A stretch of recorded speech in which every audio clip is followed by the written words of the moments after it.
Thank you so much for having me in this virtual space today.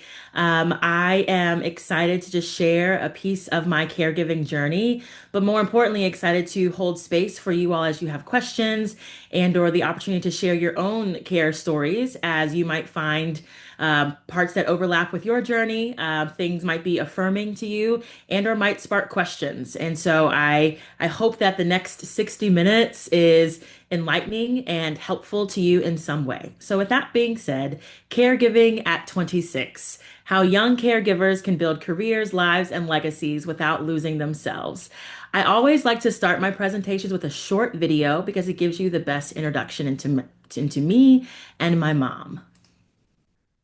So, let's see if it clicks. Here we go.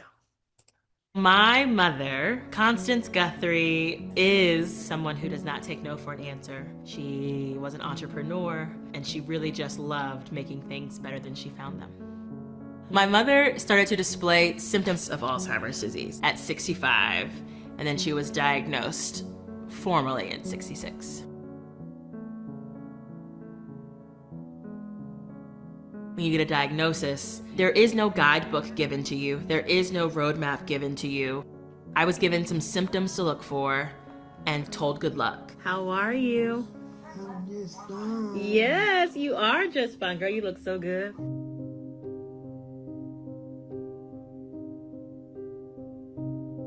I was 26 years old, a young Black woman early on in my professional career. We've been on this Alzheimer's journey for 9 years total now. Okay, banana. As a full-time caregiver, I can honestly tell you, when you're in the thick of it, it'll feel like your world is crumbling all the time.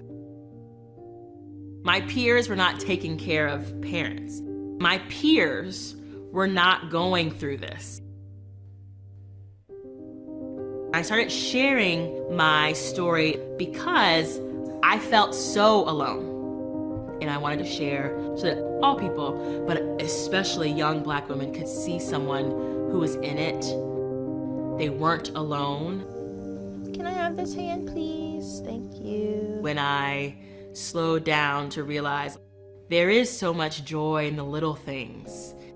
Every moment you have is a chance to make a new memory. By and by. I thought all of you all. Yeah. When the morning comes, all the today, I understand that has been true at every stage. In his holy word. From the very beginning of this, when she was still able to be on her own, to even now, she's fully bedbound. There's still moments of connection and joy. How are you? How are you? I'm doing great. How are you? My name is Jessica Guthrie. I am 35 years old, and I am the full-time caregiver of my mother, Constance Guthrie.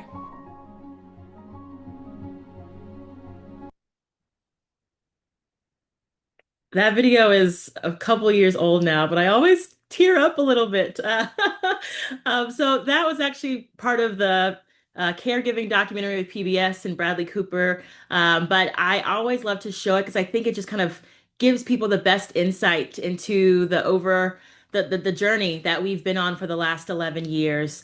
Before I start talking about our journey, I want to make sure you know that my mom, Constance, is someone who has always been a bold visionary. She was a businesswoman. She owned her own hair salon for 18 years, and then she sold it to buy a home in suburban Virginia to raise me. She is the epitome of someone who is selfless and will sacrifice so that I had everything that I needed, but also ensures that people have whatever they needed in whatever she was choosing to do. My mom was also the choir director in our local church. My mom was someone who loved service and serving others, and it was deeply ingrained in her soul and how she lived out her life daily.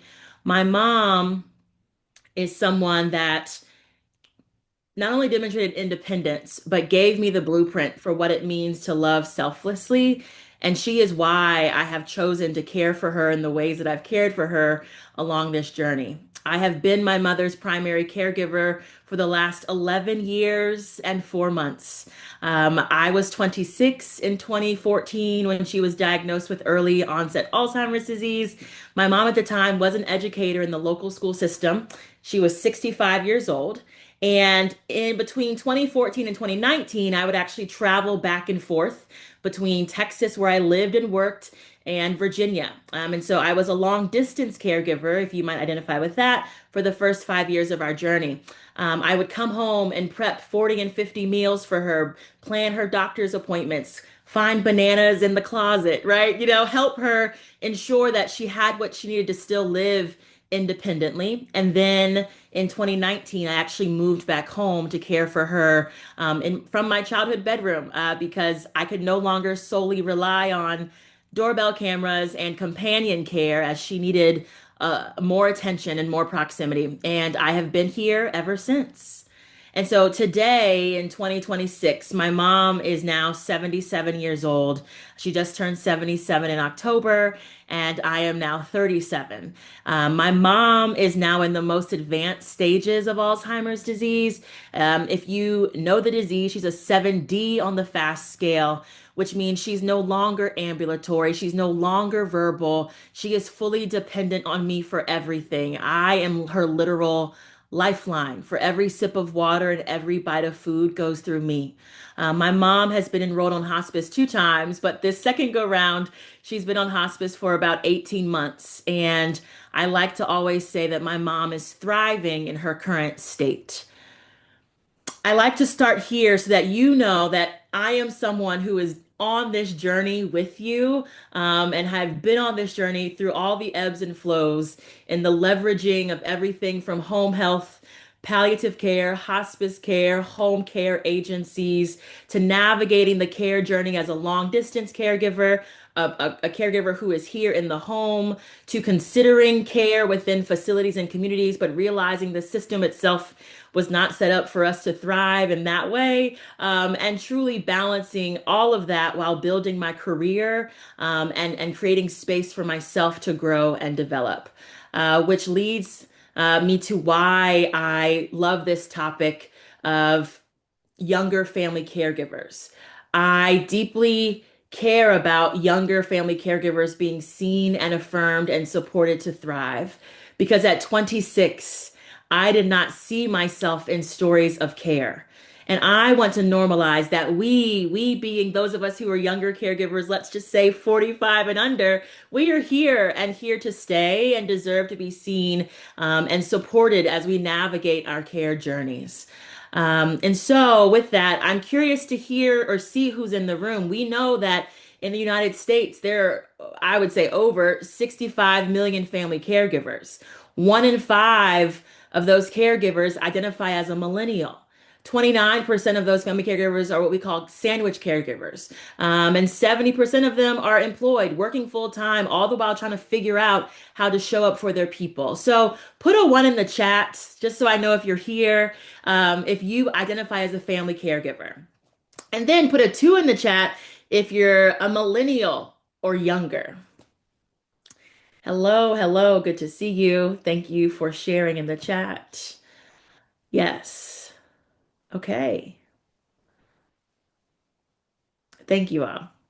I want to say if you've chosen to be here live, right, in the middle of the day, but also if you're watching this recording, thank you for the ways in which you're choosing to care for your person or your people. Thank you for your commitment, your desire to equip yourself with knowledge and experiences to be better. Your intentional approach to care does not go unnoticed. And if you have not heard it from your person recently, thank you for the ways in which you're caring for them. So today, I'm supposed to talk about how young caregivers can build careers, lives, and legacies without losing themselves. And I think it's so important because I feel like the conversation around care is often gloom and doom. It's often like, woe is me, all the things that I can't do. But I deeply believe that it is possible to orient yourself in a way that elevates the joy, that elevates the connection, that elevates the possibilities within the care relationship. And that's what I want to elevate today. But the disclaimer I will say is that you will likely lose yourself in caregiving at some point.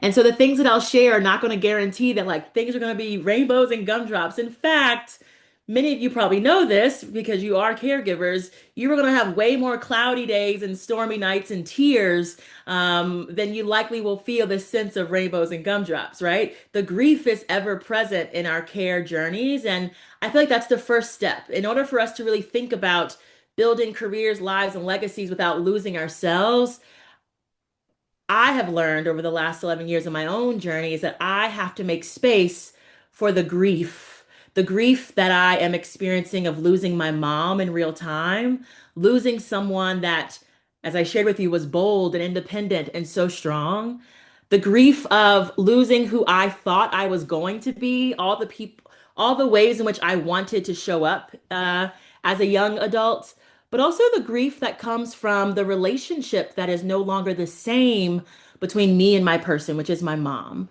And so all of that anticipatory grief, all the current just reality is important to acknowledge and give yourself the space to process it so that you can then create the space to build a life without losing yourself. I often tell people that when I first became a caregiver, I never gave myself this space to feel. I just hit the ground running.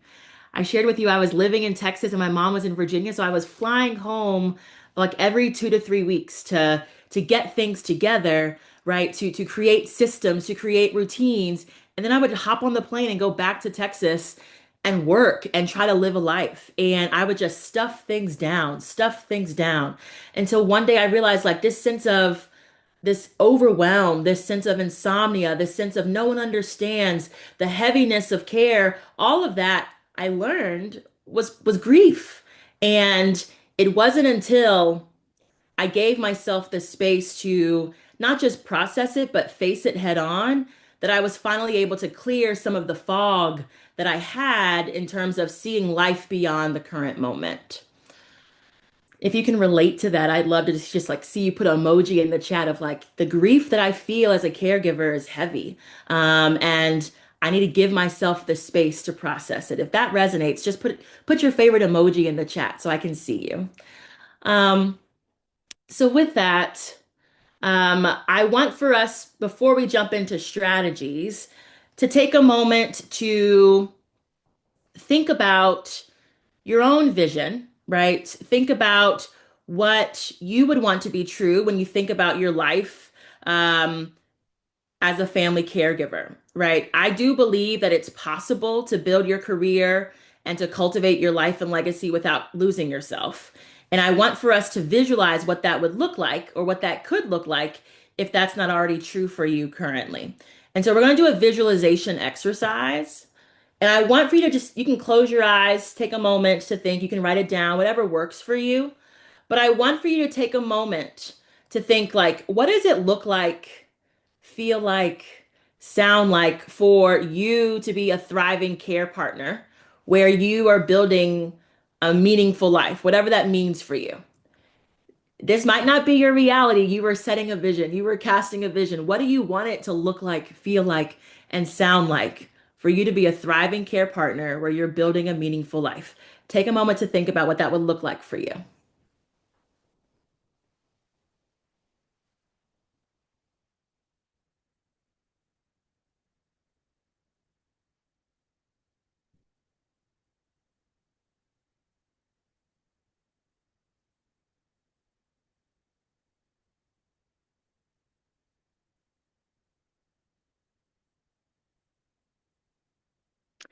The second layer to this is given what I want to be true, given what I want for it to look like, sound like, feel like, what barriers, meaning like what fears or beliefs or circumstances might be in the way of fulfilling your vision? What's in the way of the life that you want coming true? And you can't say like caregiving's in the way, but like what are the things that are potential barriers from you truly being a thriving care partner?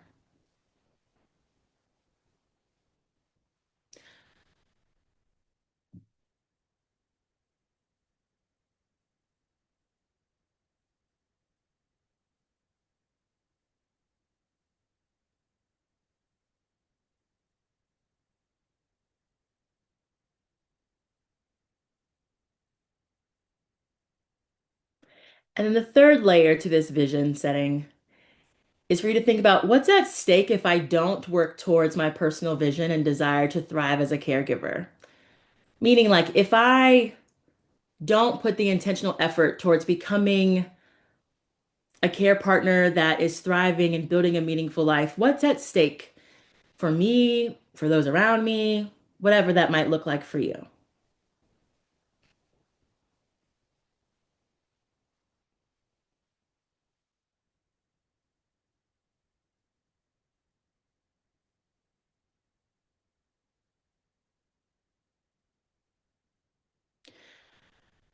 So you don't have to share your answers, but I always like starting from a place of like, what is it that I want to be true? What's the vision? Because when you start to name it, it allows for you to really think, okay, so what strategies that can I take away from this session to really make the thing that I want to be true come to life? But also, when you start to name what you want to be true, it makes it more real, right? It becomes less of a, oh, in one day, right? And it becomes part of like, if this is what I want to be true, this is kind of how I want to get there.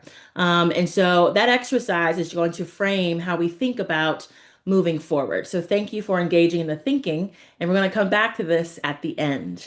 The thing that I'll say, regardless of where you are in your care journey, if you're a current caregiver, former caregiver, or a future caregiver, when we think about cultivating the life that you want and building your career, your legacy, and a space where you can thrive, I want to acknowledge that you are worthy of deep care for yourself.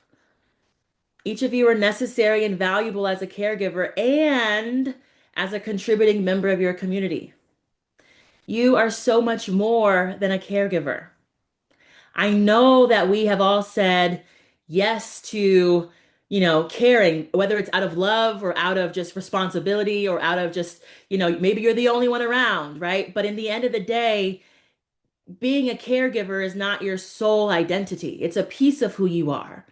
And in order to create a life where you feel like you are thriving, you have to see yourself as more than that. And I hope that you know that no matter what part of the journey you're in, you're worthy of caring for yourself. Because the reality is, you were somebody before this responsibility, and you will be somebody when your caregiving journey comes to an end. And so, Jessica, what's the wisdom? Okay, like give us the strategies, tell us the things, right? My headline here is that I deeply believe, regardless of your age, whether you're a younger caregiver or someone who is more seasoned, okay, we must refuse to be invisible. We must create the systems that allow us to thrive, and we must build meaningful lives without guilt or apology. That doesn't sound that profound, but the thing that I found is that it's actually way more difficult to do this when you're under stress, when things are really busy, when you're used to just going and not making space for yourself. So I'm going to share with you some ways in which you can begin to do these things for yourself.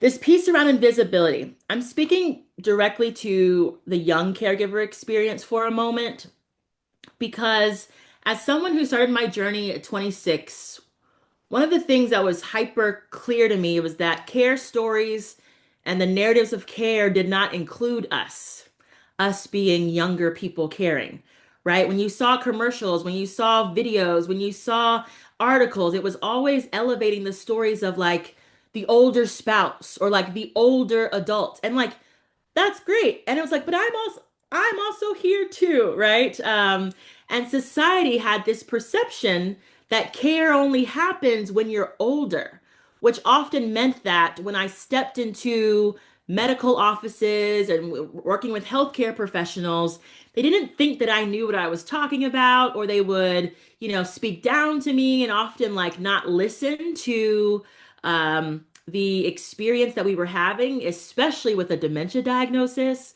And I often felt too that many of the conversations in the workplace were around care, but it was care as if the only caregivers in the workplace were parents, which we also know is not true. And I also realized that, like, the conversation around resources and support structures were often tailored around people that were older, were heading towards retirement, who had the ability to potentially, like, leave work and or retire early or think about moving their parent in with them, right? Like, and so I had this frustration of I um I don't like feeling invisible, number one. But if I am not visible, I'm not included in the stories. I'm not included in the data. I'm not included in the resources. And when I talk to family caregivers, they often feel something similar in their own experience. And so, my first piece of advice is that, in all honesty, thriving as a family caregiver means being visible, and you must use your voice to advocate on behalf of your person and for you.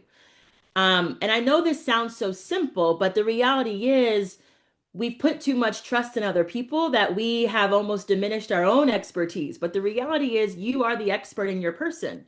You're the expert in your care story. You're the expert when it comes to navigating with doctors and medical professionals, and they need to hear you because it's only by hearing you that systems change, that policies change, that you get the care that you deserve. I also say that if your story is not told, you're not included, and that includes places like the workplace, that includes with your boss and your manager, with your colleagues and how they talk about care, but also saying that sharing your story matters just as much in your friend groups, right? In your families, so that you are debunking the assumptions of who is caring and how care looks in those spaces.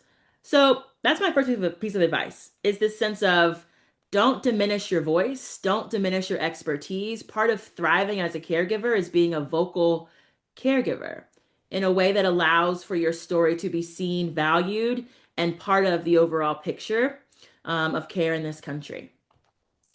The second thing that I'll say is that it's important for you to leverage your strengths to create tactical systems that work for you.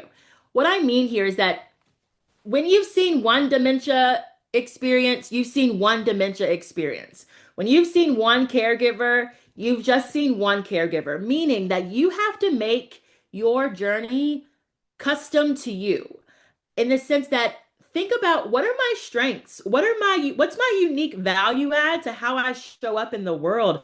What are my experiences and perspectives that allow me that I can tap into to thrive? So for instance, I was an educator. I was a teacher. I was a teacher coach. I spent a lot of time in leadership. And when I began to look at care through the lens of those experiences, it actually allowed me to tackle the problems that I saw in front of me with more clarity and organization because I basically approached caring for my mom like a classroom.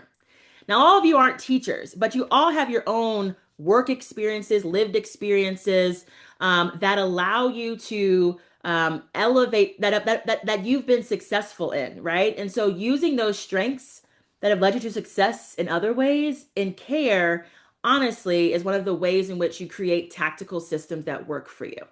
And so, my reflection questions for you is like one, I already have everything I need within me, but have I tapped into the things that make me uniquely me yet? Meaning, like, what's the stuff that actually only you can do that actually sets you apart from other folks that could care for your person? And can you leverage that in creating systems and routines as you're navigating this care journey? What are the gifts and experiences that have shaped you into who you are today? And am I actually using those gifts to make my life easier as a caregiver? How can I leverage my skills to make caregiving more manageable for me and those around me? And so the way this manifested for Jessica and my mom, Constance, was I was an intense meal prepper. Not because I loved cooking, but because I understood and loved to label things in my classroom. I understood and knew that like organization was critical. It's like that's what I leaned into. I understood the power of clarity and communication. And so I leaned heavily into signage and reminders for the hired caregivers in my home. Those are just two random examples. But the reality is, I didn't have those like as caregiving skills. They were skills that worked for me in my prior life that I transferred into caregiving. And too often, we don't tap into that. And so that's the second piece of advice is tapping into your strengths, your work experience, your lived experience to create the tactical systems that will work for you and your person. The third piece of advice is like leveraging your relationships to create the support systems that you want. The thing that I often see, especially with younger caregivers, but with all caregivers, is that we often assume that people can read our minds and show up for us the way we want them to show up for us without ever communicating that. And I know for me, I went through this period of intense resentment and frustration with my friends and was upset with the fact of like, well, you know that I'm a caregiver. You know that I'm carrying this heavy thing. Why haven't you, come to visit or shown up or called? In reality, they would never know what I needed unless I actually communicated that to them. And I had to learn that by, realizing that my friends were giving me space. And it wasn't until I articulated that, hey, you giving me space actually makes it feel like you are abandoning me. And here is what I need from you. And so my reflection questions for you here is like, you have to articulate your needs, your wants, and desires to the people around you so they can show up for you. And so, in what ways have I being you, have I been approaching my care from an individual orientation rather than a community effort? Am I letting my assumptions about people's capacity and time keep me from seeking out help? I can honestly say that I think, I wasn't afraid to ever ask for help, but I do think I was too overwhelmed to know what help I needed. But what I didn't realize was that I, as the family caregiver, actually just need to say, I don't really know what I need, but I need for you not to abandon me. I need for you just to check in. I need for you to realize that I'm still your friend, but I might not call you all the time. I need for you to offer to bring a meal or to offer to come and sit with my mom. Even if I might say no, it's knowing that you are willing to do that. I also think that I had a request of my friends of like, keep inviting me. Don't assume that I can't do something. And it's when I started being more clear about that and leveraging my relationships to be communicative in that way that things actually got easier as a family caregiver. Things opened up for me so I could actually breathe and see the possibilities of building something more than being my mom's caregiver.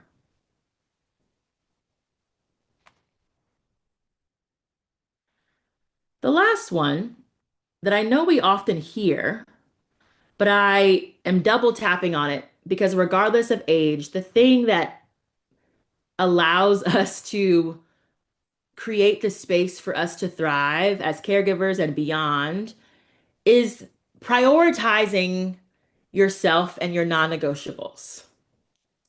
You have to be at the center of the care story. You have to say that actually I do come first. No matter how selfless I am, no matter how much I love my person, I have to come first. I will never forget in 2020, I was home with my mom. We were in the midst of the pandemic, and I was experiencing intense like chest pains, like my chest was getting tight. I was really clammy, and I was like, am I having a heart attack? Like, is something going on? And I remember feeling like, oh my gosh, if something happens to me right now, there is no one to step in and care for my mom. There is no one who is going to do the things that I do for her in terms of her systems, her routines, her meal preps. No one would even know that I dropped off and died because no one was planning to come to the house until like a week or so later. I had this moment thinking that this was the end, and it was truly just an anxiety attack. I had no idea. I'd never felt that before. It's because I was burning the candle at both ends. I was trying to be everything at work. I was trying to be everything for my mom. I was traveling back and forth, and I wasn't prioritizing Jessica. And after that really scary moment, and making sure that I was okay, I was like, never again will I put other people's needs above my own. Never again will I like let people infringe upon my boundaries. So that leads me to the things that I offer you to reflect on. What are your non-negotiables for your mental and physical well-being? For me, a non-negotiable is that like my gym time, the thing that I do for me twice a week is in the calendar so it doesn't get scheduled over and it's for me to decompress. That's one example. But like it could be something as simple as I reserve 10 minutes every morning for quiet reflection time so that I can feel grounded going into the day. The second thing I'll offer is what have I scheduled myself into the calendar so I don't plan over your time or my me time. That's scheduling time for your own doctor's appointments, your own, activities that bring you joy. That could also mean scheduling time just for you to be with you, whatever it might be. What are your own daily deposits into your care? Daily deposits are just the small things in the midst of being so busy. What are the small things that you can do to build your bank of care, right? Like your bank of well-being over time. The thing that we often forget too, regardless of age, is are we tapping into our own hobbies and our own joys and loves? Am I making space for that? How am I honoring myself and being kind to myself? Have I spoken to someone who does what I aspire to do? I said this before, but prioritizing yourself and keeping your non-negotiables is really what allows you to see yourself as more than a caregiver. Because if you can't pour into you, and I know pour from an empty cup, but if you're not pouring into you, you honestly are not going to be the best for your person. And as someone that had to learn that the hard way at 30 years old, I know for a fact that like I am better now because I take the time for me. And nothing is different with my mom. So those are my biggest pieces of advice. Regardless of age, how are you thinking through prioritizing yourself and your non-negotiables, building on your relationships to build the community that you need and deserve, thinking through your strengths to create the systems that allow you to thrive? How are you thinking through using your voice? Again, not that profound, but the things that often go to the back burner when trying to grow in your career, trying to find a place and space for you, trying to be more than the person that is caring for your loved one living with dementia or any other memory disease.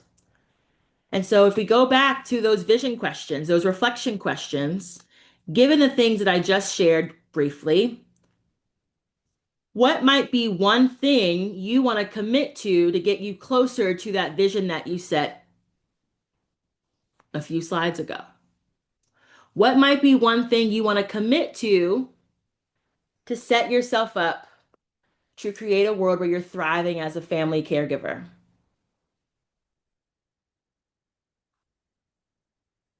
Think about it. And if you want to share your thought, you can put it in the chat of one thing you're going to commit to. You don't have to, but I'd love to see them.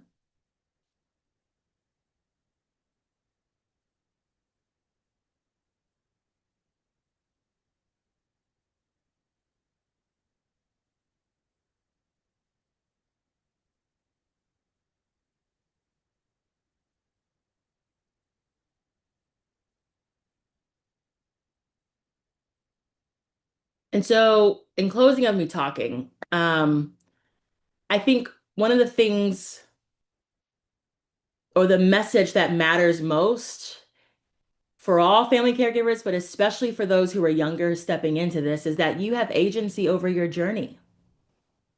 There's no right or wrong way to do this. But what I do know is true is that you deserve to be seen, you deserve to be supported and equipped to thrive as both a caregiver and as someone beyond the role. And it actually starts with you.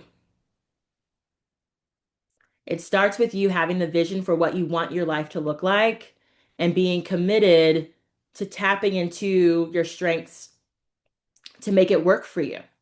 Being committed to cultivating and leaning on your relationships to create the support that you desire.